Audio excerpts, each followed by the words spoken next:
A bowling machine throws balls with some fixed speed v. Suppose the angle of projection increases continuously from some initial angle.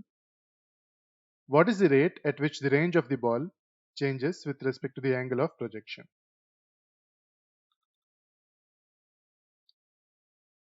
So we want to know the rate at which the horizontal range changes with respect to the angle of projection. This is quite an easy problem. Let's first find out the expression for the horizontal range of a projectile. We have done this several times. So by applying the equation of motion s equals ut plus half at square for the y-axis, we get 0 equals v sine theta t minus half gt square. If t is the time taken for the projectile to complete its motion. So then we get the expression for t as 2v sine theta by g. And then the horizontal ranges, the horizontal velocity times time. And that is v cos theta t. And therefore the horizontal range is v square sine 2 theta by g.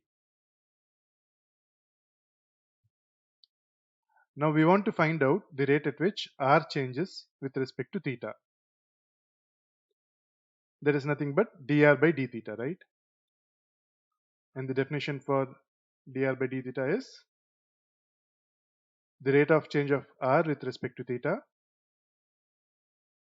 That is delta r by delta theta as delta theta becomes 0. We have seen this several times.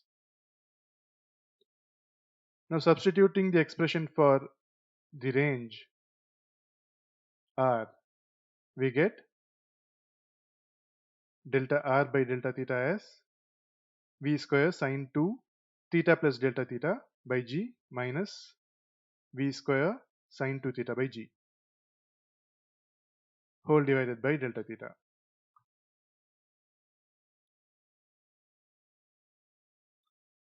Right, so this can be simplified as this. I mean, it's just rewritten as this. Now before proceeding further, let's look at something called small angle approximations, which is basically a set of approximations to find out the sine, cosine and tangent of extremely small angles. So let's consider delta theta to be an extremely small angle, which is almost equal to 0 but not 0, and we want to find sine delta theta, cos delta theta and tan delta theta. So let's consider this as a small r, a small portion of a circle, and let's call the angle subtended at the center as delta theta by this arc AB. Let's complete a right angle triangle as shown here.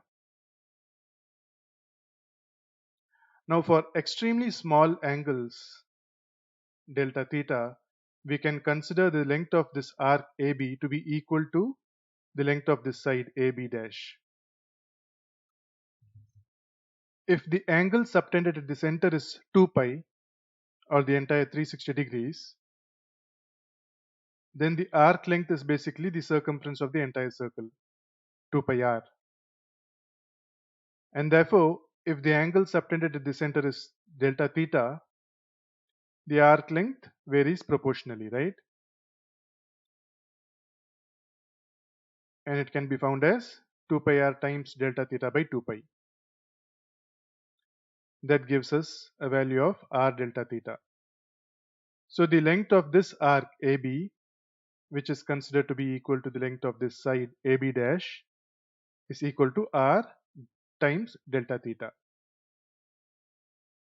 So in this right angle triangle, we have the length of AB dash. We know that OA is the radius r, and so we can find sine delta theta. Sine delta theta is opposite by hypotenuse, which gives us delta theta. So for extremely small angles, delta theta, sine delta theta is approximately equal to delta theta. You can replace sine delta theta by delta theta.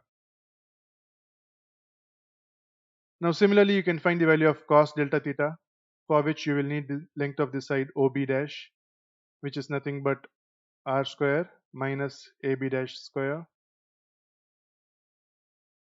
square root of the whole thing.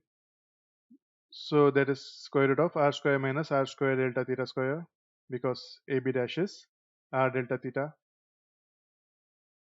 Now delta theta itself is extremely small, so the square of delta theta will be negligibly small in the sense that you can ignore this term, the second term, r square delta theta square, which will give you square root of r square, that is r, and therefore cos delta theta is 1.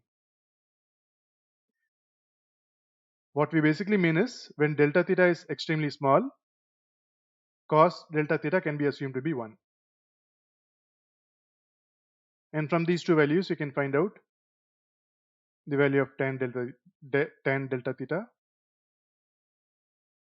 For extremely small angles delta theta, tan delta theta can be approximated to delta theta itself. Now we can get back to our problem. We want to find delta r by delta theta as delta theta becomes extremely small, and this is what the definition is. So you can expand sine 2 delta theta to theta plus delta theta, right? Using the formula of sine A plus B, which is sine A cos B plus sine B cos A, and this is what you get. You can also replace cos 2 delta theta by cos square delta theta minus sine square delta theta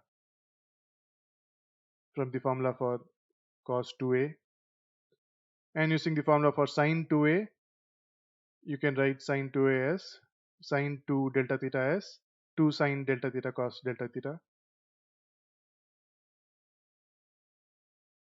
right? Now you can replace the values of cos delta theta and sine delta theta by their approximations. So sine delta theta is delta theta, so delta theta square will be extremely small, and so you can ignore this term.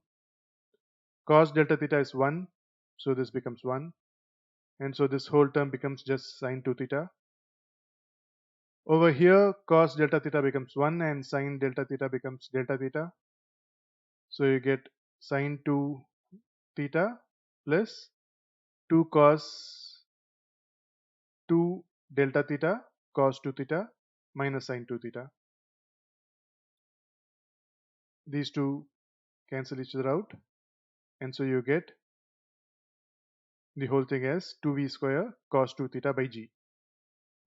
So this is a straightforward simplification, just take some time to understand it. We are doing the small angle approximations here. So what we have found out is delta r by delta theta as delta theta tends to 0, and that is nothing but dr by d theta. We have found out the expression to be 2v square cos 2 theta by g.